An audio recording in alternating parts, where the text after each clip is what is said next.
ಒಂದೇನಂದ್ರೆ ನನಗೆ ಆ ಪ್ರೆಷರ್ ಒಂದು ರೀತಿ ನನಗೆ ಸ್ಟ್ರೆಂತ್ ಅಂತ ನಾನು ಹೇಳ್ತೀನಿ. ಆ್ಯಂಡ್ ಆ ಪ್ರೆಷರಿಂದ ರೆಸ್ಪಾನ್ಸಿಬಿಲಿಟಿಯಿಂದ ನನ್ನ ಎಫರ್ಟ್ಸ್ ಇನ್ನೂ ಜಾಸ್ತಿ ಆಗಬೇಕು ಅಂತ. So I am giving my best. ಎಲ್ಲ ವಿಷಯದಲ್ಲಿ ಏನಾದರೂ ನನ್ನ ಕಡೆಯಿಂದ ನನ್ನ ಕೈಲಿ ಎಷ್ಟಾಗುತ್ತೆ I am giving my best. For you, you think I know the character what you're doing in the movie, which I don't want to reveal, but still, is it it's a very ordinary, like normal next door boy kind of role you're playing. Is it a right kind of a launch you think that you got with this movie? Definitely 100% ನನಗೆ ಆ ವಿಷಯದ ಮೇಲೆ confidence ಇದೆ. ಯಾಕಂದರೆ ಎಲ್ಲ aspect ಈ ಫಿಲ್ಮಲ್ಲಿ cover ಆಗಿದೆ ಅಂತ ನನಗನ್ಸುತ್ತೆ. ಆ್ಯಂಡ್ ಎಲ್ಲ ಥರ ಆಡಿಯನ್ಸ್ಗೂ ಕೇಟರ್ ಆಗುತ್ತೆ ಅನಿಸುತ್ತೆ. ಸೊ ತುಂಬ ಜನ ಅಂದರೆ ಇಂಟ್ರೊಡಕ್ಷನ್ ಸಿನಿಮಾ ಇರೋದ್ರಿಂದ ಎಲ್ರಿಗೂ ಕನೆಕ್ಟ್ ಆಗುತ್ತೆ ಈ ಫಿಲ್ಮ್ ಅಂತ ನನಗೆ ಅನ್ಸುತ್ತೆ. Also, as I remember, we were talking to you lot about how you got trained in various aspects of cinema and all that.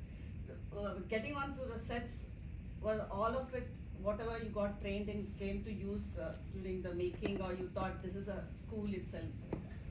C definitely shooting ಪ್ರಾಸೆಸ್ಸಲ್ಲಿ ನಾನು ಕಲ್ತಿದ್ದು ಅದು ನನಗೆ ಸಿಕ್ಕಾಪಟ್ಟೆ ಎಕ್ಸ್ಪೀರಿಯನ್ಸ್ ಕೊಡ್ತು. ಅಂದರೆ ಫಿಲಿಮ್ ಫಸ್ಟ್ ಡೇ ಶೂಟಿಂಗು ಇವಾಗ compare ಮಾಡಿದ್ರೆ ನಾನು ತುಂಬ ವಿಷಯ ಕಲ್ತಿದ್ದೀನಿ. ಇನ್ಫ್ಯಾಕ್ಟ್ ಯಾಕೆಂದರೆ ನಾನು ಕಲ್ತಿದ್ದು ವಿತ್ ಎಕ್ಸ್ಪೀರಿಯನ್ಸ್ ಪೀಪಲ್. ಅಂದರೆ ಎಲ್ಲರೂ ಸುಮಾರು ದೊಡ್ಡ ದೊಡ್ಡ ಸಿನಿಮಾ ಮಾಡಿರೋರು, ಸಂತೋಷ್ ಸರ್ ಆಗಲಿ, ಅಚ್ಯುತ್ ಸರ್ ಆಗಲಿ, ಕಿಶೋರ್ ಸರ್ ಆಗಲಿ, ಎಲ್ಲ ವೆರಿ ಎಕ್ಸ್ಪೀರಿಯನ್ಸ್ ಪೀಪಲ್. ಆ್ಯಂಡ್ ಫಿಲಿಮಲ್ಲಿ ಇನ್ಫ್ಯಾಕ್ಟ್ ಫೈಟ್ಸ್ ಮಾಡೋದಾಗಲಿ, ಡ್ಯಾನ್ಸ್ ಮಾಡೋದಾಗಲಿ ಅದೇ ಬೇರೆ. ಬಟ್ ಏನಂದರೆ ನಾನು ಟ್ರೈನಿಂಗ್ ಮಾಡೋದ್ರಿಂದ ಅದೊಂದು ಕಾನ್ಫಿಡೆನ್ಸ್ ನನ್ನಲ್ಲಿತ್ತು. ಸೊ ಎಷ್ಟು ಸತಿ ಮಾಡಿದ್ರು ಲೈಕ್ ನಂಬರ್ ಆಫ್ ಟೇಕ್ಸ್ ಕೊಡೋಕ್ಕೂ I was always ready.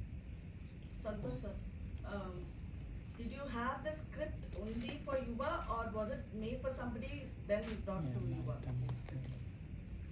Idea ಇತ್ತು, ಬಟ್ ಅದು ಅಷ್ಟೇ ಕಾರ್ಯರೂಪಕ್ಕೆ ಬರುತ್ತೆ ಅಂತ ಗೊತ್ತಿರಲಿಲ್ಲ. Once they approach me then ಅದನ್ನು ಎಕ್ಸಿಕ್ಯೂಟ್ ಮಾಡಿದ್ವಿ. ಅಂದರೆ we sat on that and 8 months 9 months we took and we finished it. Also, when you started working, when you marked your debut, you had a very experienced actors like Yash you had, then Puneet Rajkumar, but he was relevantly new for you. How was it? Like, this is the first time you're working with a total newcomer. So what was your experience through the process of making movie?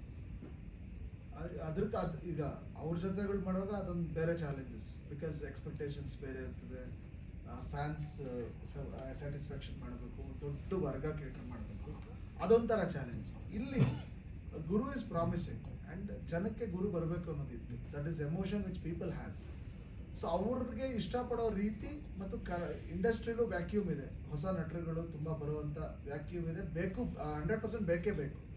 So ಆ ನಿಟ್ಟಿನಲ್ಲಿ ನೋಡಿದಾಗ from the side angle of industry and ಜನಗಳು, ಅಭಿಮಾನಿಗಳು ಎಲ್ಲರನ್ನೂ ಮನಸ್ಸಲ್ಲಿ ಇಟ್ಕೊಂಡಾಗ ನಾವು ಇದರಲ್ಲಿ ಒಂದು ರೈಟ್ ಪ್ಯಾಕೇಜ್ ಮಾಡಬೇಕಾಗಿ ಬಂತು. ಅಂದರೆ ಎಕ್ಸ್ಪೀರಿಯನ್ಸ್ಡ್ ಆ್ಯಕ್ಟರ್ಸು ಇರಬೇಕು, ನ್ಯೂ ಫೇಸ್ಗಳು ಇರಬೇಕು, ಕಂಟೆಂಟ್ ಓರಿಯೆಂಟೆಡು ಇರಬೇಕು, ಜೊತೆಗೆ ಜನ ಕೇಳುವಂಥ ಆ್ಯಕ್ಷನ್ನು, ಸಾಂಗ್ಸು ಅದಕ್ಕೂ ಜಾಗ ಇರಬೇಕು ಅಂತ ವಿ ಹ್ಯಾವ್ ಟ್ರೈಡ್.